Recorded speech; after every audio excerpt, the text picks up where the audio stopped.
It's Trinity time again, or that is to say it's time for our Trinity video. We're not having the class right now, but if we did, it would be after our meditation on Wednesdays. From 6 to 6:40 or so, we meditate, and then we have the class afterwards at 7. Hope to get back to that in person at some point. But for right now, we just want to get you ready for the energy that we're going to be meditating on tomorrow, which is spontaneity. Spontaneity is something that everybody's experienced at some point in your life. You've had an unexpected amount of free time. There was a snow day, the power went out at work, something, they sent you home, and you're like, what am I going to do? And you just came up with something. That's spontaneity. We've all experienced it. The problem is, like many energies, we think, well, it just happens when it happens. We have no ability to just call it up and experience it in our life whenever we think it would be useful. We just have to wait until circumstances allow us to do that. And that's not how energies work. Energies are like muscles. If you use them enough, they get strong, and you can then call on them whenever you want. So we're going to show you a way to work with spontaneity so that it becomes a regular part of your repertoire and not just a sometimes thing that happens when circumstances allow. The problem with spontaneity that keeps most people from practicing it is that they are embarrassed. If I ask you to do something spontaneous, you'd probably be like, bah! And then you'd be like, oh, that was stupid. I hope nobody saw me. Because it has that sort of firecracker, explosive sort of feel. It expands quickly. And whenever I ask somebody to do something spontaneous, usually there's this sort of thing. Their arms fly out, they make a noise, and then they think, well, I just called attention to myself. Now I'm embarrassed. That's awful. So they don't practice spontaneity much. So I'm going to tell you about an exercise that I learned in one of my first martial arts dojos. The sensei had us at one point spontaneously create techniques. And the idea was that he gave us a principle and just let us work with that principle.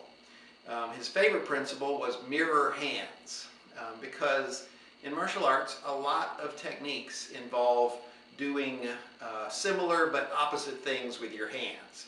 If I've got somebody's elbow and I've got him in an armbar, it kind of looks like this. That motion where one hand goes like this and one hand goes like this. If I'm going to hit somebody in the nose or chin with my heel palm, probably I'm going to do this. One hand's going to go forward, the other hand's going to mirror it but go back. A lot of techniques are built like that. When I start experimenting with it, when the sensei says, do mirror hands, just move your hands in opposite directions and see what happens, I found that I came up with a lot of techniques that were already in existence. I just didn't know it. I'd do stuff like this, and he'd say, yeah, that's a kung fu thing. You stop the leg from coming up, you hit him under the chin. Pop, one hand goes up, one hand goes down. And I was like, oh, I made up a technique. And he's like, no, that's an existing technique, but you're seeing how they make them up. And then I would do things like one hand to the jaw and the other hand grabs the groin and pulls. So I've got this motion going. And he said, yes, that's also an existing technique. That's a judo throw. You throw somebody like that.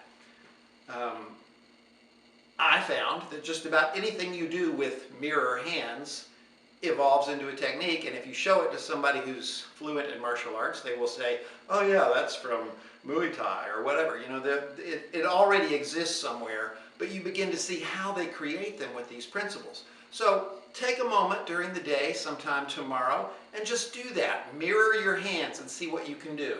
Maybe you go like this, and that's two guys on either side of you, and you just chop the neck. Or you go like this, and you just flick the groin. Or you go like this, and one hand goes back and grabs the groin, and one hand goes forward. And you just mirror that on both sides. You got a guy in front of you and a guy in back of you, and you're doing that. Or maybe somebody grabs your arms, and you go like this, and you break free. Or maybe somebody's coming at you, and you elbow here and elbow there. And you get two people at one time. Just do what you do with your hands and see where it takes you.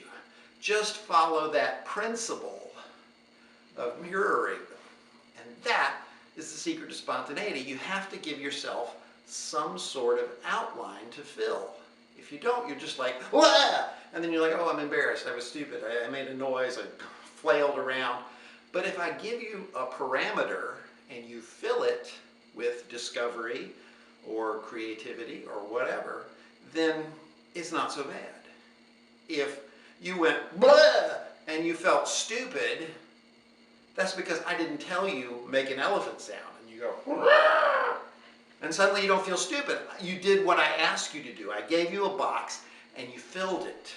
That is the secret of spontaneity. Spontaneity exists within a parameter. If you don't have a parameter, it just blows up into empty space and is lost instantly.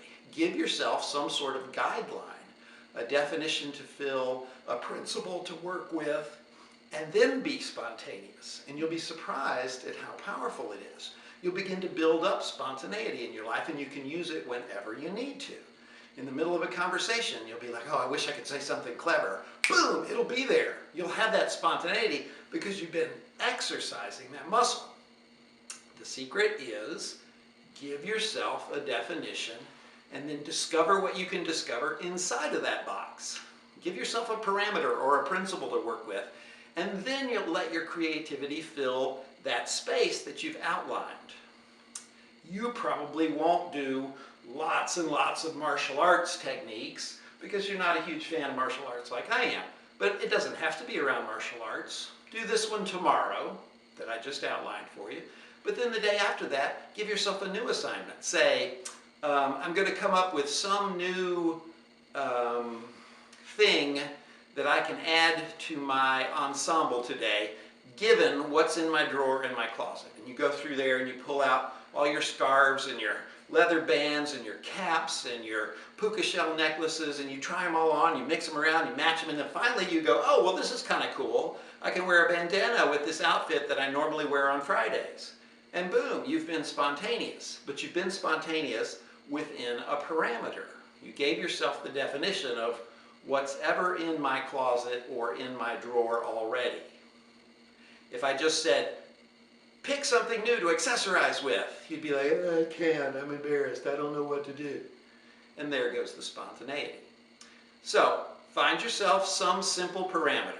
I'm going to add something to my desk at work from whatever is in the supply room. And you go to the supply room and you go, oh, hey, here's a stapler. I can put that on the edge of my desk. And it changes the whole flow of your work. Pretty soon you're like, staple this, put it in the inbox. Staple this, put it in the outbox.